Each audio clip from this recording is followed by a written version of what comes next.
নিয়ে ভাববে, কি বলেন ঠিক কিনা?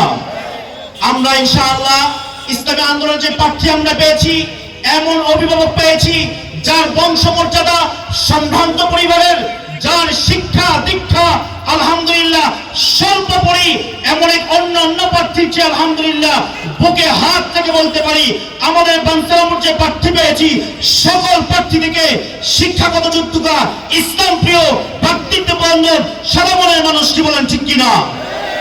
আরেকটা কথা বলতে চাই, আপনাদের কাছে ভোটের জন্য অনেকেই যাবে সাক্ষাৎ করবে, ইসলামের নামেও সাক্ষাৎ করবে।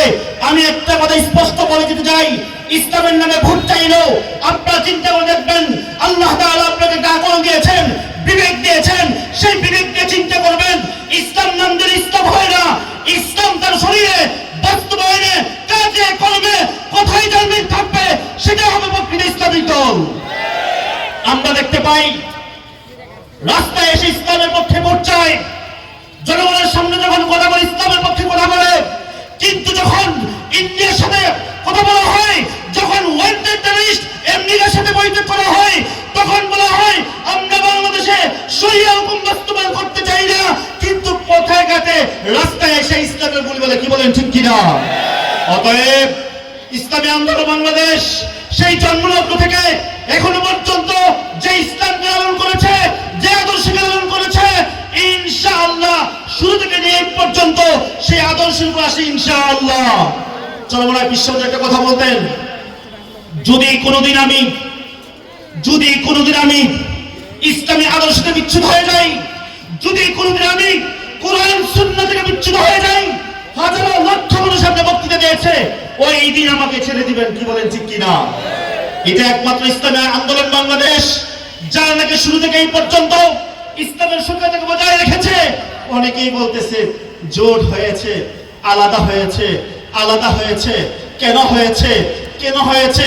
অনেকে বলে জোটে থাকলে সিট পাইতো, এই কথা পাগলও বুঝে, পাগলও তার নিজের লাভ বুঝে, পীর সাহেবকে এই জিনিসটা বুঝে নাই, জোটে থাকলে সিট বেশি পাইতো। এরপরে কেন জোট ছাড়লো? পীর সাহেব চরমনায় বলেছেন, আমি সিটের রাজনীতি করি না, আমাদের প্রতিষ্ঠিত সিটের রাজনীতির জন্য নয়, আমাদের প্রথম আগে হলো ইসলাম। অতএব আগে ইসলাম। অতএব যখন সংসদে যাব, আল্লাহ চাই হয়তো জগা খিচুড়ি হয়ে নয়, মিক্স ইসলাম নেওয়া হয়। সংসদে যেদিন যাব 5 বছর হোক, যখনই যাই পূর্ণাঙ্গ ইসলাম নিয়ে সংসদে যাব ইনশাআল্লাহ। অতএব আগামী প্রজন্মের জন্য মেসেজ থাকবে যেই যুবক ইসলাম প্রিয় মানুষ যারা বাস্তবিক একজন আদর্শ রাজনীতি তালাশ করতে চায়, তারা যেন সঠিক আদর্শ পায়, সঠিক ইসলামী রাজনীতি পায়। এই কারণে পীর সাহেব চরমনা আলাদা হয়ে গেছেন, কি বলে ঠিক কিনা? অতএব হকের সাথে থাকবো, পীর সাহেব চরমনার সাথে বাংলাদেশের শীর্ষ হকের উলামায়ে কেরাম আছে, পীর সাহেব চরমনার সাথে আল্লাহ দেশপ্রেমিক মানুষ আছে, পীর সাহেব চরমনার সাথে ইসলাম প্রিয় মানুষ আছে, কি বলেন ঠিক কিনা? সর্বোপরি আল্লাহ আমাদের সাথে আছেন। অতএব সামনের 12 তারিখ যে ভোট আসছে, আল্লাহ তাআলা বিবেক দিয়েছে, আকল দিয়েছে, প্রকৃত ইসলামকে বুঝার শক্তি আল্লাহ দিয়েছে।